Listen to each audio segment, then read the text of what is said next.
শুরুতেই হেডলাইন্স। ভোটের বুকে স্থগিত আপার প্রাইমারির নিয়োগ প্রক্রিয়া, হতাশ চাকরি প্রার্থীরা। 10 দিনের হেফাজতে চাইল ইডি, কেজরিওয়ালের বিরুদ্ধে কি কি অভিযোগ তদন্তকারী সংস্থার। সিএএ আতঙ্কে যুবকের হত্যা, নেতাজি নগরের ঘটনায় বিজেপিকে আক্রমণ অভিষেকের। লোকসভা পোর্টাল চালু, ক্ষমতার সীমা অতিক্রম, বাংলার রাজ্যপালের বিরুদ্ধে কমিশনের তৃণমূল। কৃষ্ণনগরের রানীবাগ দুর্নীতিগ্রস্ত, সোশ্যাল মিডিয়ায় পোস্ট বিজেপি কর্মীদের। কোটি কোটি এসবিআই গ্রাহকদের জন্য গুরুত্বপূর্ণ খবর, বন্ধ থাকছে নেট ব্যাংকিং সহ একাধিক পরিষেবা। বাড়ির টাকার প্রথম কিস্তি পেয়ে যাবেন, কাটোয়ায় দাঁড়িয়ে বড় আশ্বাস দিলেন অভিষেক বন্দ্যোপাধ্যায়, বেঁধে দিলেন তারিখ। আসছে বিস্তারিত খবরে। লোকসভা নির্বাচনের দিনক্ষণ ঘোষণার পর থেকেই দেশ জুড়ে জারি হয়েছে আদর্শ আচরণবিধি, আর সেই গেরোতেই সম্ভবত স্থগিত হয়ে গেল রাজ্যের শিক্ষক নিয়োগ প্রক্রিয়া। জানা যাচ্ছে আপার প্রাইমারিতে শিক্ষক নিয়োগ প্রক্রিয়া আপাতত স্থগিত। আবেদনকারীদের পার্সোনালিটি টেস্ট নিয়ে অনিশ্চয়তা দেখা দিয়েছে, আর এই খবরে স্বভাবতই হতাশ চাকরি প্রার্থীরা। যদিও ইতিমধ্যে অনিশ্চয়তা কাটাতে নির্বাচন কমিশনকে চিঠি পাঠানো হয়েছে স্কুল সার্ভিস কমিশনের তরফে, তা নিয়ে ইতিবাচক জবাব পেলে তবে পার্সোনালিটি টেস্ট নিতে পারবে এসএসসি। নইলে ভোটের মধ্যে নিয়োগ প্রক্রিয়া হবে না বলেই জানিয়েছে কমিশন।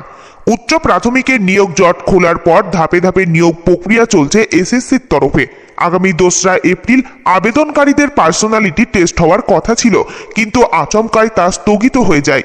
মনে করা হচ্ছে ভোটের আগে আদর্শ আচরণবিধি লাগু হওয়ার নিয়োগ প্রক্রিয়া স্থগিত হলো। এসএসসি সূত্রে খবর, 2রা এপ্রিল প্রক্রিয়ায় আচমকায় স্থগিত করা হয়েছে। এ নিয়ে নির্বাচন কমিশন চিঠি দিয়েছে স্কুল সার্ভিস কমিশন। তাদের তরফে ভোটের আগে প্রক্রিয়া চালিয়ে যাওয়ার জবাব এলে তবেই উচ্চ প্রাথমিকের নিয়োগ প্রক্রিয়া চলবে, নইলে আপাতত তা স্থগিত হয়ে গেল। এই খবরে হতাশ চাকরি প্রার্থীরা। এমনিতেই রাজ্যের শিক্ষক নিয়োগ নিয়ে হাজারো দুর্নীতি অভিযোগে মামলা চলছে।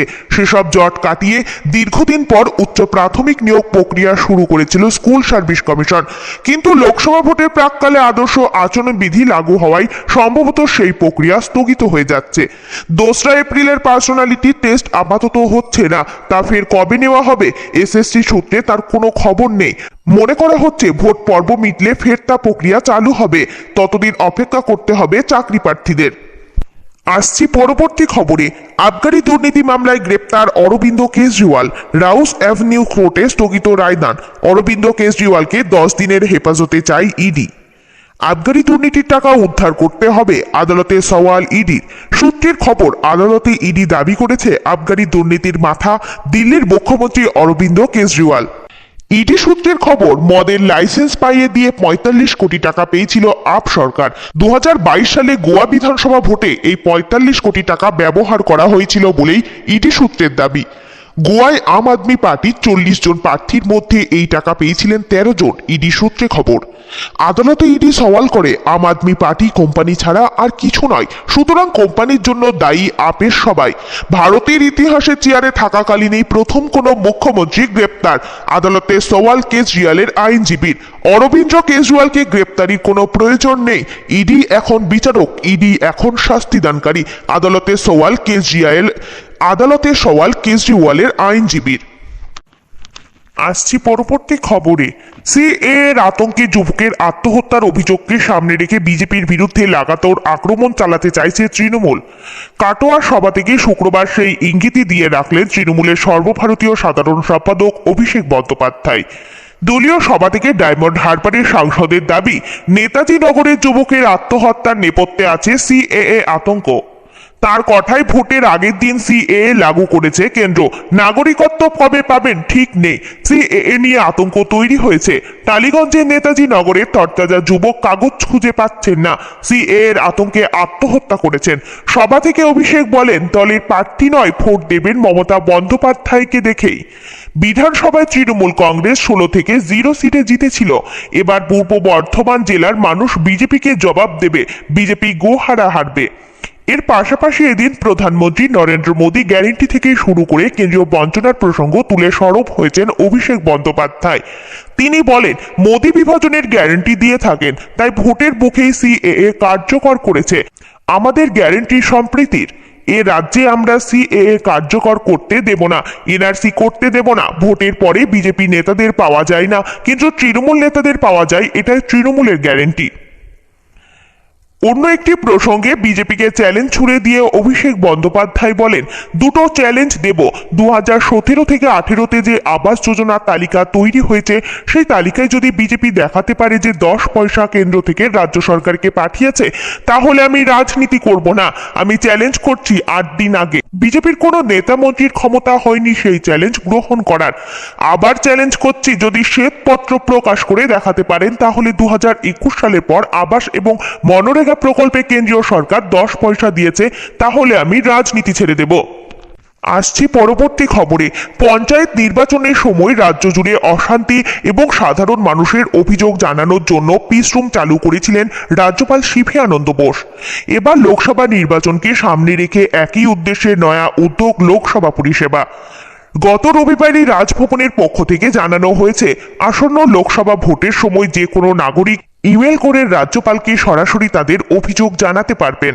আর রাজ্যপালের এই উদ্যোগকে সমান্তরাল নির্বাচনী পদ্ধতি বলে উল্লেখ করে নির্বাচন কমিশনে অভিযোগ জানালো তৃণমূল। এই উদ্যোগ নির্বাচন কমিশনের কার্যক্রমে বাধাদান বলেও অভিযোগ শাসক দলের। লোকসভা ভোট ঘোষণার আগে থেকেই বাংলার বিভিন্ন জায়গায় অশান্তির অভিযোগ তুলে রাজভবনের দ্বারস্থ হয়েছে বিজেপি। সেসব দেখে রাজ্যপাল জানিয়েছিলেন, রাজভবনের সাধারণ মানুষের সহায়তার কথা ভেবে খোলা হবে পোর্টাল। এরপর 16ই মার্চ নির্বাচন কমিশন ভোটের দিনক্ষণ ঘোষণা করে, আর 17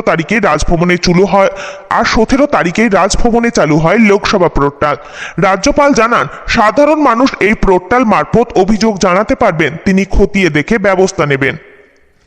আর এই বিষয়টি নিয়েই এবার নির্বাচন কমিশনের নালিশ জানালো তৃণমূল। 12 পাতার একটি চিঠি জমা দেওয়া হয়েছে কমিশনে। তাতে লেখা হয়েছে, নির্বাচনের সময় মানুষের অভিযোগ এবং পরামর্শ শোনার জন্য রয়েছে কমিশন, অন্য কোনো পোর্টালের দরকার কি? আর তাছাড়া সংবিধানে যেখানে স্পষ্ট বলা আছে নির্বাচনের রাজ্যপালের কোনো ভূমিকা নেই, যখন কমিশনের তরফে তাকে কোনো দায়িত্ব দেওয়া হবে তখনই তিনি এই ভূমিকা পালন করবেন। সেখানে বাংলার রাজ্যপাল ক্ষমতার আওতার বাইরে গিয়ে কাজ করছেন বলেই অভিযোগ তৃণমূলের। রাজ্যপালের লোকসভা পোর্টাল বন্ধের আর্জি করেছেন তৃণমূলের প্রতিনিধিরা। আসছি পরবর্তী খবরে। রাজবাড়ী নিয়ে দুর্নীতি, তৃণমূল কাউন্সিলরের সঙ্গে হাত মিলিয়ে রাজবাড়ির জায়গা বেচে দেওয়ার রানিমাকে আমরা চাই না। শুধু তাই নয়, টাকার বিনিময়ে কেন তাকে প্রার্থী করা হবে তার জবাব চেয়েও একাধিক পোস্ট সোশ্যাল মিডিয়ায়। লোকসভা ভোটের আগে এই পোস্টার নিয়ে নতুন করে রাজনৈতিক জল্পনা তৈরি হলো নদিয়ার কৃষ্ণনগর। দিন কয়েক আগে বিজেপিতে যোগ দিয়েছেন কৃষ্ণনগরের রানিমা অমৃতা রায়। তাকে মহুয়ার বিরুদ্ধে প্রার্থী করতে পারে গেরুয়া শিবির, সেই জল্পনাও উঠে এসেছে। এরপরই সোশ্যাল মিডিয়ায় দেখা যায় কৃষ্ণনগর রাজবাড়ির রানিমা অমৃতা রায়ের নামে একাধিক পোস্ট ঘোরাঘুরি করছে। উল্লেখ্য, দিন কয়েক আগে কৃষ্ণনগর ঘূর্ণিতে একটি দলীয় কার্যালয় উদ্বোধন করতে আসে রাজ্যের বিরোধী দলনেতা শুভেন্দু অধিকারী। সেই অনুষ্ঠানে কৃষ্ণনগরের রাজবধূ অমৃতা রায়কে বিজেপিতে যোগদান করতে দেখা যায়। শুভেন্দু অধিকারীর হাত থেকে তিনি দলীয় পতাকাও তুলে নেন তিনি।